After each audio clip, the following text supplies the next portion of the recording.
विपक्ष केवल संसद भवन के उद्घाटन का विरोध नहीं कर रहा है, उस अंतहीन भूख का भी विरोध कर रहा है जो एक व्यक्ति के प्रचार और प्रोपेगेंडा के इर्द गिर्द सिमट गई है। अब हम आपको उन तस्वीरों को दिखाना चाहते हैं जो संसद भवन के निर्माण से जुड़ी हैं, जो अभी तक आती रही हैं, जिसे पीआईबी ने पिछले 1 साल में जिन तस्वीरों को जारी की है और प्रधानमंत्री ने अपने निजी ट्विटर हैंडल से ट्वीट किया है। हमारी नजर में मुख्य रूप से यही तस्वीर नजर आई जो जुलाई 2022 की है। इसमें राष्ट्रीय प्रतीक का उद्घाटन हुआ था। इस तस्वीर में प्रधानमंत्री के साथ लोकसभा के स्पीकर ओम बिरला हैं, केंद्रीय मंत्री हरदीप सिंह पुरी हैं और उनके साथ राज्यसभा के उपसभापति भी दिख रहे हैं। इसके अलावा संसद के निर्माण से जुड़ी ज्यादातर तस्वीरों में आप देखेंगे कि केवल प्रधानमंत्री हैं। कभी आप उपराष्ट्रपति जो राज्यसभा के सभापति होते हैं उनकी तस्वीर यहां नहीं दिखाई देगी। देश को पता चलता कि विपक्ष की राय भी इसमें शामिल है। आम जनता का आत्मविश्वास बढ़ता कि प्रधानमंत्री मोदी ने सबको साथ लेकर संसद की यह भवन बनाई है। बहुत सी तस्वीरों में प्रधानमंत्री अकेले दिखाई देते हैं। जाहिर है शुरू से ही इस लाइन पर चला जा रहा था कि इस इमारत के शिलान्यास से लेकर उद्घाटन तक पर केवल प्रधानमंत्री नरेंद्र मोदी की ही छाप रहेगी। अब खबर आ रही है कि वे 60,000 श्रमजीवियों को सम्मानित करेंगे जो इस निर्माण कार्य से जुड़े हैं। मेरी इस बात को ध्यान से सुनिए। राष्ट्रपति उपराष्ट्रपति को नजरअंदाज किया जा रहा है। क्या यह अच्छा है? मजदूरों का सम्मान करना अच्छी बात है, लेकिन उनके प्रतिनिधियों के साथ ऐसा बर्ताव क्यों? संवैधानिक प्रमुखों के साथ ऐसा बर्ताव क्यों? बात यहां उस काम की हो रही है कि अगर राष्ट्रपति उद्घाटन करती तो अच्छा रहता, लेकिन फोटो दिखाया जा रहा है कि यह कितना अच्छा है कि मजदूरों का सम्मान किया जाएगा। क्या दोनों काम एक साथ नहीं हो सकते थे? राष्ट्रपति ही मजदूरों का सम्मान कर लेती। अगर संसद की नई इमारत का उद्घाटन करने की उन्हें इजाजत नहीं है तो कम से कम इसके निर्माण से जुड़े मजदूरों का ही सम्मान कर लेती। क्या इससे नरेंद्र मोदी सरकार का प्रचार कमजोर पड़ जाता? कई सांसदों ने इसके विरोध में ट्वीट किया है। तृणमूल सांसद डेरेक ओब्रायन से लेकर राजद सांसद मनोज झा तक ने। राज्यसभा सांसद प्रियंका चतुर्वेदी ने ट्वीट किया है कि आमंत्रण पत्र में राष्ट्रपति और उपराष्ट्रपति का नाम तक नहीं है। अगर भारत सरकार प्रधानमंत्री के लिए राष्ट्रपति और उपराष्ट्रपति तक को अपमानित कर सकती है तो प्रोटोकॉल के पालन का भार केवल विपक्ष के नेताओं पर क्यों होना चाहिए? राज्यसभा के एक और सांसद विवेक तनखा ने ट्वीट किया है कि 28 मई को संसद भवन का उद्घाटन है। मेरा सवाल है कि राज्यसभा के सभापति और भारत के उपराष्ट्रपति का नाम इस कार्ड में क्यों नहीं है? आर्टिकल 79 के तहत संसद का गठन राष्ट्रपति और दोनों सदनों से होता है। यहां तो दोनों सदनों का उद्घाटन होना है। राज्यसभा के सभापति को नजरअंदाज नहीं किया जाना चाहिए। मेरी आपत्ति संवैधानिक है। राज्यसभा राज्यों की प्रतिनिधि सभा है। उपराष्ट्रपति इसके सभापति होते हैं। उनका ही नाम उनके सदन के सदस्यों को भेजे गए कार्ड पर नहीं है। क्या आप ऐसा उद्घाटन चाहते हैं कि राज्यसभा का उद्घाटन हो और राज्यसभा के सांसदों को आमंत्रण पत्र जाए और उस पर राज्यसभा के सभापति का नाम ना हो? आप समझ रहे हैं कि क्या हो रहा है। इसलिए विपक्ष मांग कर रहा है कि संसद के प्रमुख राष्ट्रपति होते हैं, उन्हें ही नई इमारत का उद्घाटन करना चाहिए। फरवरी 2019 में प्रधानमंत्री ने इंडिया गेट पर नेशनल वॉर मेमोरियल का उद्घाटन कर दिया। कायदे से तीनों सेना के प्रमुख राष्ट्रपति को ही करना चाहिए था, तब भी यह सवाल उठा था। यह झारखंड हाईकोर्ट का नया कैंपस है। 9 फरवरी 2013 को इसका शिलान्यास झारखंड के तत्कालीन राज्यपाल डॉक्टर सैयद अहमद और सुप्रीम कोर्ट के जस्टिस अल्तमस कबीर ने किया था। इसका उद्घाटन भारत की राष्ट्रपति द्रौपदी मुर्मू ने किया है। 2012 में झारखंड सरकार ने इस कैंपस के लिए 165 एकड़ जमीन दी। क्षेत्रफल के हिसाब से यह भारत का सबसे बड़ा हाईकोर्ट कैंपस है। 550 करोड़ की लागत से कोर्ट का नया भवन बना है। वरिष्ठ वकीलों के लिए 500 से अधिक चेंबर बनाए गए हैं। यहां की लाइब्रेरी में 5 लाख कानूनी किताबें हैं। यह कैंपस 2017 में ही बनकर तैयार हो जाना था, मगर 5 साल की देरी से तैयार हुआ। उद्घाटन तो इसका कोई भी कर सकता था, मगर इस महत्वपूर्ण कैंपस में राष्ट्रपति हैं, भारत के चीफ जस्टिस हैं, कानून मंत्री हैं, झारखंड के राज्यपाल हैं और झारखंड के मुख्यमंत्री हैं। इससे इसकी शोभा कम नहीं होती है। क्या प्रधानमंत्री मोदी ऐसा उदाहरण पेश नहीं कर सकते थे? इस हाई कोर्ट के लिए पैसा और जमीन दोनों झारखंड सरकार ने दिया है। तो इस आधार पर क्या इसका उद्घाटन अकेले हेमंत सोरेन करते तो अच्छा लगता? जाहिर है बिल्कुल अच्छा नहीं लगता। अगर झारखंड सरकार की जमीन और पैसे से हाईकोर्ट का ऐसा भव्य कैंपस बनता है तो किसी भी मायने में वास्तु संरचना डिजाइन के हिसाब से यह कमतर नहीं है देखने में, और इसका उद्घाटन राष्ट्रपति कर सकती हैं, तो संसद की नई इमारत का क्यों नहीं कर सकती हैं? संसद की नई इमारत की लागत भी मीडिया में 1200 करोड़ के आसपास बताई जा रही है। इस लिहाज से झारखंड हाईकोर्ट का कैंपस का बनना भी कम बड़ी बात नहीं है। हम किस हाल में आ गए हैं, इमारतों में होने वाले काम पर चर्चा नहीं है, उनका उद्घाटन कौन करेगा इस होड़ में यह भी नहीं देखा जा रहा है कि किसे करना चाहिए और किसे नहीं करना चाहिए।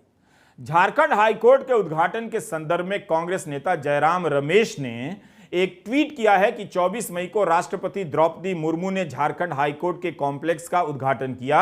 यह एक व्यक्ति का अहंकार और आत्म प्रचार की चाह ही है जिसने देश की पहली आदिवासी महिला राष्ट्रपति को संसद की नई इमारत के उद्घाटन के संवैधानिक अधिकार से वंचित कर दिया है। Ashoka the great, Akbar the great और मोदी द इनॉग्रेट, यह लिखा है जयराम रमेश ने। तो फिर संसद की नई भवन के उद्घाटन में अगर राष्ट्रपति द्रौपदी मुर्मू भी आती तो क्या यह सुंदर बात नहीं होती? क्या संवैधानिक शिष्टाचार पर प्रचार इतना भारी पड़ जाएगा कि राष्ट्रपति की उपेक्षा कर दी जाएगी? यह विपक्ष का आरोप है। तमाम सांसदों ने इसका विरोध किया है।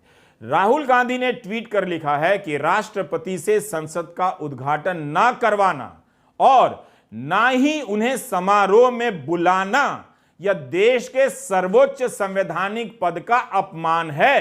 संसद अहंकार की ईंटों से नहीं, संवैधानिक मूल्यों से बनती है। 20 से अधिक विपक्षी दल उद्घाटन समारोह का बहिष्कार कर रहे हैं। विपक्ष अपने पत्र में केवल उद्घाटन को लेकर विरोध नहीं जता रहा है, बल्कि बता रहा है कि कैसे विपक्ष की आवाज को दबाया जाता रहा है। हम इस पत्र को करीब करीब पूरा पढ़ रहे हैं ताकि विपक्ष की दलील को आप ठीक से समझ सकें। इस पत्र में लिखा है कि नए संसद भवन का उद्घाटन एक महत्वपूर्ण अवसर है। हमारे इस विश्वास के बावजूद कि सरकार लोकतंत्र को खतरे में डाल रही है और जिस निरंकुश तरीके से नई संसद का निर्माण किया गया था उसकी हमारी अस्वीकृति के बावजूद हम अपने मतभेदों को दूर करने और इस अवसर को चिन्हित करने के लिए तैयार थे।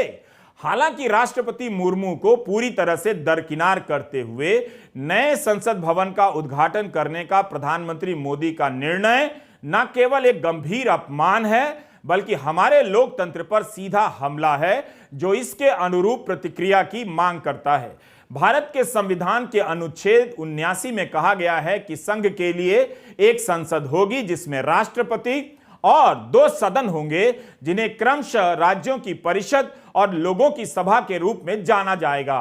राष्ट्रपति न केवल भारत में राज्यों का प्रमुख हैं बल्कि संसद का एक अभिन्न अंग भी हैं। वह संसद को बुलाती हैं, सत्रावसान करती हैं और संबोधित करती हैं। संक्षेप में राष्ट्रपति के बिना संसद कार्य नहीं कर सकती है। फिर भी प्रधानमंत्री ने उनके बिना नए संसद भवन का उद्घाटन करने का निर्णय लिया है।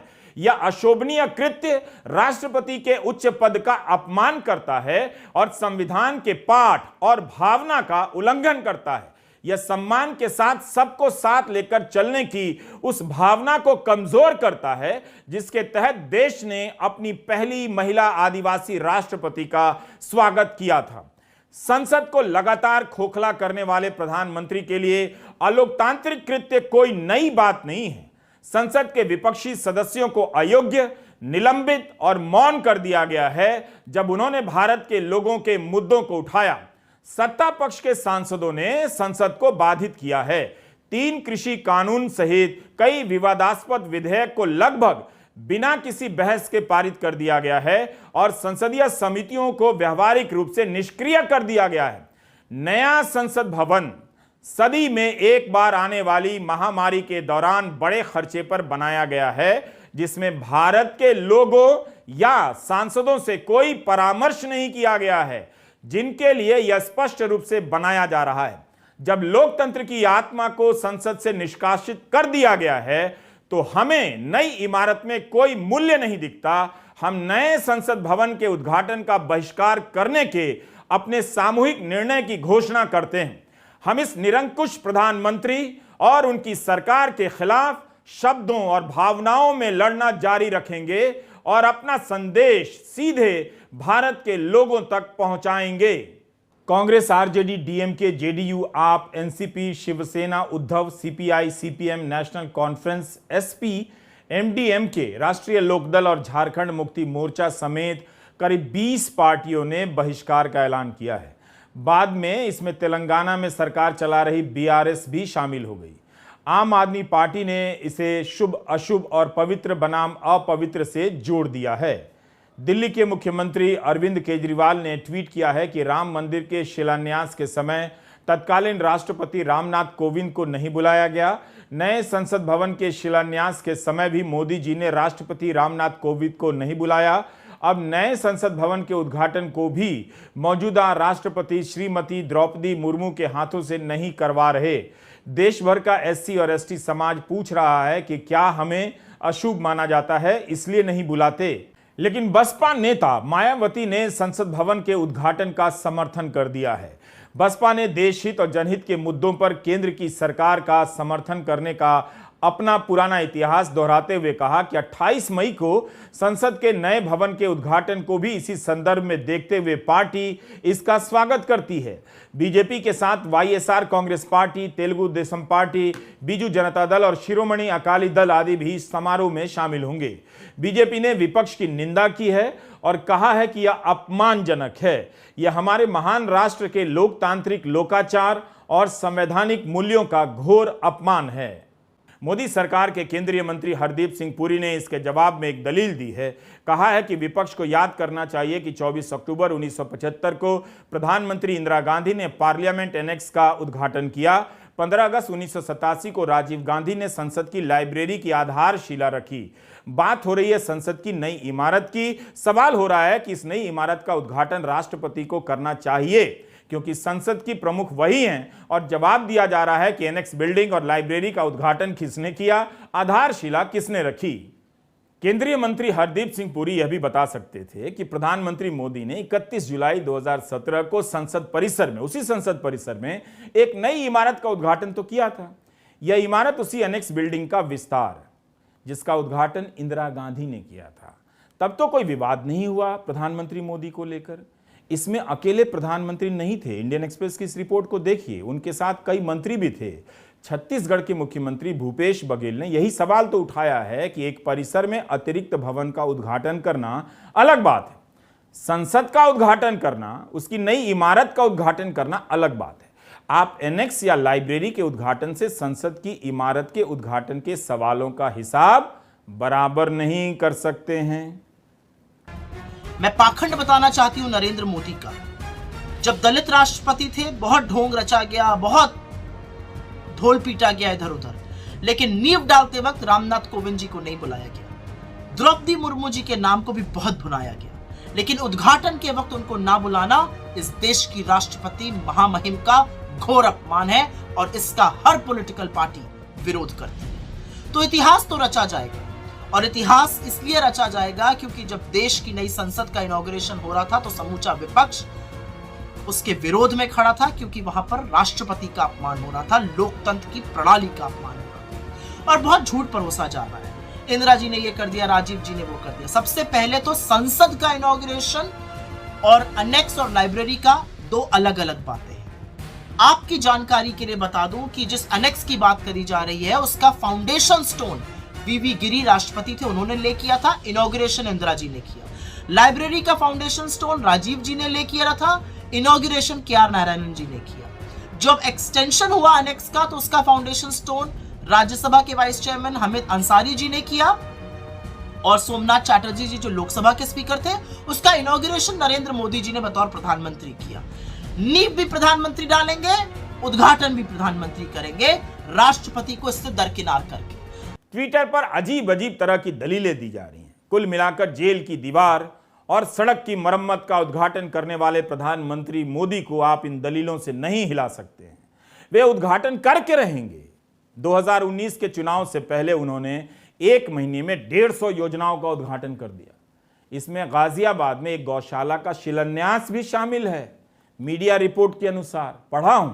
मेरा कहना है कि अगर उनके द्वारा किए गए उद्घाटनों की गिनती करा ली जाए तो वे भारत के सबसे अधिक उद्घाटन करने वाले प्रधानमंत्री होंगे और उनकी सरकार के बाकी मंत्री भारत के इतिहास के सबसे कम उद्घाटन करने वाले मंत्री साबित हो सकते हैं, ऐसा मुझे लगता है।